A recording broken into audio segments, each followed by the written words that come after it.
bush tucker theme today.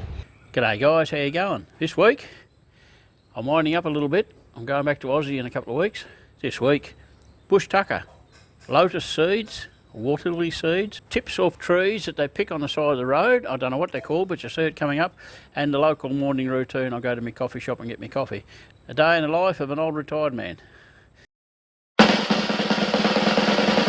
They are the seed pods of lotus lilies. Lotus lilies in Australia we call them water lilies. In Thailand and probably another place they call them lotus. Just lotus. Just the ones you got in the pots and things like that. But anyway, have a look at this. G'day mate, what are you doing? You break them open like that. I didn't show that too well. You get a little green bead. We'll try it again. Like that. See all these little dots on top? You just peel it back, the green bit back. And you get a little green thing. And then you take the skin off that. And look, I've been robbed. There's nothing. Hey, don't touch it, boy. There's nothing in that one. I'll try another one.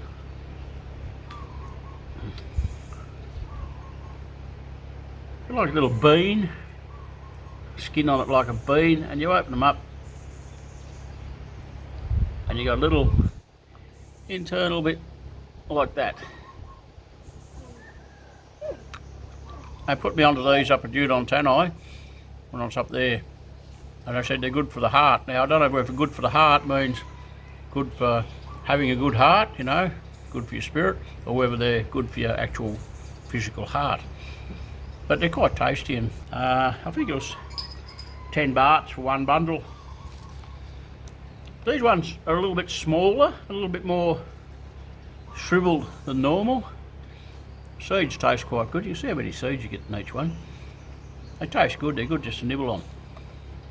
I don't know anything about nutritional value, but interesting thing is in Australia, up in the Northern Territory, there's hundreds and hundreds of millions of acres of swampland, wetland, full of water lilies. I'm assuming they're the same as these lotuses, but I've never ever seen anybody mention them as a bush tucker. But there's obviously a lot of them. So somebody told me whether they eat them up in the Northern Territory. I'm from southern Australia, of the bottom end of Australia, not South Australia, southern Australia. It's two different places. South Australia is down the bottom. Somebody told me whether they eat these up Northern Territory. And if you're up in Northern Territory, whenever you see some of these, just give them a go. They're really good. It's tasty. Sit down instead of potato chips. And I'm sure they're better for you. What are you doing, boy? What are you doing? I can hear a cat meowing. Oh, there he is. There's a cat up on the balcony upstairs meowing away. A little boy making his noises. Okay, and we're going to a Yummy's coffee shop, and I'll put the footage up of the picking the green leaf tips to go into the soup, and you can eat them raw. I ate one raw the other day. They not quite as sweet as a snow pea. It just tastes good. They taste quite nice, but they're not sweet. They just taste nice. Taste like a bit of green stuff with a reasonably pleasant taste without being sweet. I can see why everybody picks them. So have a look at this. See these here? That's bush tucker. It's not only bush tucker, it's just general tucker for everybody. These tips here, people come along and they just break the fresh tips off like that. And you know, collect a whole heap of them. And they do it every couple of days. You see people come along here, just random people. All these trees here, they've got the flowers, that's how you can identify a bit more. It's got the flower like that. And what do I do with these things? There's some bush tucker in there, coconuts here. But anyway, these things, people just all the time picking them alongside the road, filling up bags.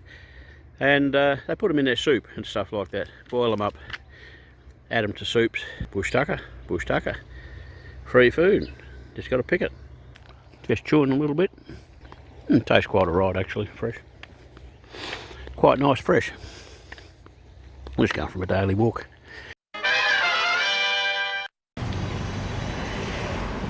Yummy's coffee shop, and the dog is Tangat.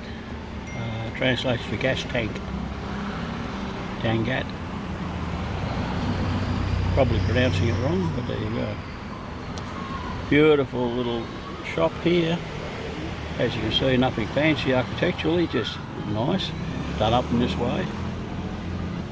And the best coffee, well, sorry, I won't say the best coffee, it's about 3 or 4 the best coffee shops in Bangkok, and they're all good and they've all got different aspects. Some is the decor, some is the ambience of the place, some is just the coffee.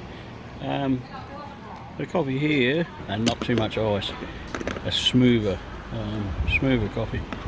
This is my late morning routine. The girls finish working and then we go up the street and buy some stuff and get a cup of iced coffee, any groceries we need, and then we go back and the girls buy some lunch. There's a teacher there, and it's not Monday, it's not. On Monday they always wear uniform. Sunday cup. This is what I'm having for breakfast, little fried pancakey things with ham and egg, and another little thing with sweet ones. Here comes the coffee. เดี๋ยวลูกไปแม่ไปแล้วเสร็จแล้วลูกมาเอามาให้ถังแก๊สอันนึงมาดารินสวีทอ่ะพอถังแก๊สก่อน Sweet. Which one's sweet? This one? เนี่ยดารินสวีท I think this one's sweet. For Tangat.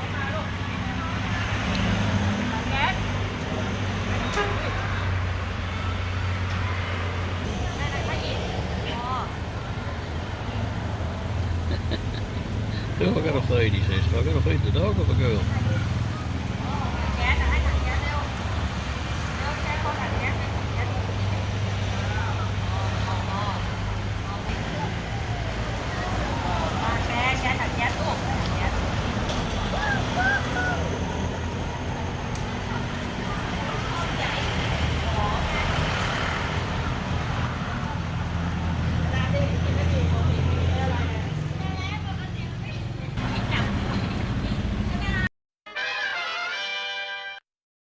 And Alabama Outdoors asked me how many miles per gallon I get from my scooter riding around.